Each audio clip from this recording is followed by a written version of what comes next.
UPSC prelims 2021 में आपके सामने क्वेश्चन दिया गया था, magnetite particles suspected to cause neurodegenerative problems are generated as environmental pollutants from which of the following. तो आपके सामने एलिमेंट दिया गया था मैग्नेटाइट पार्टिकल्स और आपको ये बताया गया था कि ये न्यूरोडीजेनरेटिव प्रॉब्लम्स कॉज करते हैं। तो इनसे आपका सोर्स पूछा गया था कि ये इन्वायरमेंटल पोल्यूटेंट्स हैं, तो इनका सोर्स क्या क्या हो सकता है, आपसे ये पूछा गया था। किसका? मैग्नेटाइट पार्टिकल्स का। और इसके लिए आपको दिए गए थे सोर्सेज। फर्स्ट सोर्स था brakes of motor vehicles, second engine of motor vehicles, third microwave stove within homes, fourth था पावर प्लांट्स और फिफ्थ था टेलीफोन लाइंस। और आपसे पूछा गया था कौन कौन से जो है सोर्स हैं magnetite particles as environmental pollutants के। तो इसका सही आंसर है ऑप्शन डी 1 2 3 4 5 सारे ही जो है ये सोर्स है मैग्नेटाइट पार्टिकल्स के। मैग्नेटाइट पार्टिकल्स की बात करें तो ये नैनो पार्टिकल्स होते हैं जो कि फेरी मैग्नेटिक आयरन ऑक्साइड पार्टिकल होते हैं जिनका साइज 100 नैनोमीटर से कम होता है। ये बॉडी में एंट्री करते हैं थ्रू नेजल एपिथेलियम और ट्रैवल करते हैं वाया ऑल्फैक्टरी नर्व। उसके बाद क्रॉस करते हैं ब्लड ब्रेन बैरियर और कॉज करते हैं ऑक्सीडेटिव स्ट्रेस, प्रोटीन मिसफोल्डिंग और न्यूरो इन्फ्लेमेशन।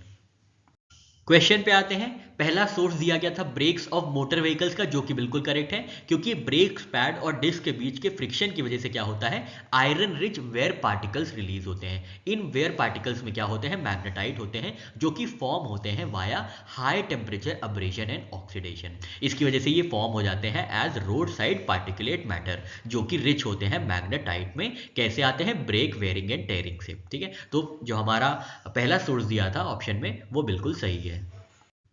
सोर्स 2 की बात करें जहां पे दिया गया था इंजन ऑफ मोटर व्हीकल्स, तो ये भी बिल्कुल करेक्ट है क्योंकि जब कंबशन और मेटल वेयरिंग होती है तो उसकी वजह से आयरन पार्टिकल्स जनरेट होते हैं और हाई टेम्परेचर एग्जॉस्ट होते हैं जो वो कंडीशंस कैसी बनाते हैं, मैग्नेटाइट के ऑक्सीडेशन की कंडीशन बनाते हैं जिसकी वजह से मैग्नेटाइट पार्टिकल्स जो है as an environmental pollutant generate होते हैं।